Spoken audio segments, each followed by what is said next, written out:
We have live T coverage for you here this morning. We're going to start with our Jasmine Payud live at the funeral home as that motorcade prepares to leave there. Jasmine, good morning to you. Good morning, Janelle. Jim, this procession was set to start at 6 o'clock, and as we speak, officers from the Philadelphia Police Department are surrounding that hearse. It looks like they're preparing for this procession to take off shortly to head to the Cathedral Basilica. Officers have been here for about 30 minutes consoling one another as they prepare to bury one of their own. Now, this will impact this morning's commute, so here's what you need to know. Once the procession leaves the funeral home, it will travel down Roosevelt Boulevard, then make a detour into the Mayfair section where it will pass by Officer Fitzgerald's home. From there, it makes its way to I-95 South, eventually exiting at the Vine Street Expressway and then to the Basilica. As a result of the funeral, several roads in Center City will be closed. So here's a look at the areas that's impacted. Police will temporarily shut down the inner lanes of the Ben Franklin Parkway. There will also be limited access to the area between 16th and 20th Streets, from Vine to Arch Streets for people who live and work in that area. Now, once the funeral ends, the procession will make its way to the Forest Hill Cemetery in Huntington Valley. That will impact traffic along I-95 North. The procession will then exit at Woodhaven Road and then to Byberry Road, where the cemetery is located. Now, back here live again, you can see officers from the Philadelphia Police Department. I would say about 24 officers standing there in solidarity, surrounding that hearse as this procession is expected to start or take off in any minute now. It was set to start at 6 o'clock, but it looks like they are preparing to do that. We will have live coverage of this throughout the morning. We know also that because of this and to help alleviate traffic, the Lower Moreland School District will dismiss early. Philadelphia Police will have officers stationed along the route for anyone who needs access. The roads are expected to open at 2 o'clock this afternoon. You can find a full list of road closures at cbsnewsphiladelphia.com. But again, a live look here, a very somber scene as this procession is expected to take off any minute now. Guys, I'll send it back to you in the studio. And Jasmine, as you're talking there, we're looking at live pictures from inside of the Givnish Funeral Home where we see officers with the late police officer Christopher Fitzgerald, his casket, as they're about to load it into that waiting hearse outside of the funeral home. This is just such a somber moment on this Friday morning as they prepare to say farewell. The coffin there draped in the U.S. flag. The procession, by the way, will also pass through Temple University's campus in honor of the officer, the fallen officer. So again, a very sad day for not only the Temple community, but for Philadelphia as a whole.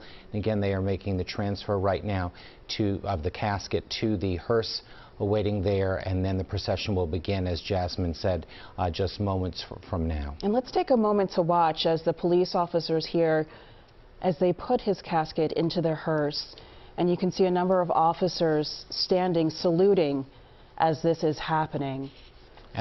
As we know, Officer Fitzgerald lost his life last weekend. 31 years old, gave his life in the line of duty. The first Temple University police officer killed in the line of duty, leaves behind a wife and 4 children. His parents are involved in law enforcement as well. That's right. His father served for several years with the Philadelphia Police Department. And, covering police officers' funerals, there's always such an outpouring of support, not only from the city where the officer was from, but I'm sure that we'll see representatives from police forces from around the state, potentially even from around the country, as this loss has really hit home and touched and affected so many lives. As we watch the officers begin to get on their motorcycles to escort the hearse for this long procession as it makes its way to the cathedral in Center City, as the city will pause later this morning to say farewell to Officer Christopher Fitzgerald. And Officer Fitzgerald, really, at age 31, he dedicated most of his life to this city. To law enforcement. Not only serving at Temple, but he worked for the Philadelphia Sheriff's Office, worked at the Philadelphia Housing Authority as a corrections officer, even served on the Philadelphia Board of Election Officers during the 2020 election. And he'd been with Temple since 2021, and it was such a place that was dear to his heart. I happened to be on campus yesterday, and the mood on campus, it was somber because it's been such a tough week for them, processing what's been going on and processing his loss since he was killed in the line of duty on Saturday. And we've heard from his wife, obviously devastated at this loss, and his father. His father, you know, involved in law enforcement himself. He wanted him to become, I think he said, a veterinarian. A veterinarian, yeah. Yes, but he wanted to follow in his father's footsteps. As we take a live look from Chopper 3, this is over the Givnish Funeral Home in Northeast Philadelphia, where the hearse momentarily will be leaving to start this procession to Center City for his funeral, which will be happening later today. And as Jim, as you mentioned, we heard from his wife, we saw his children, we heard from his dad. You know, sometimes after an officer is killed, the family,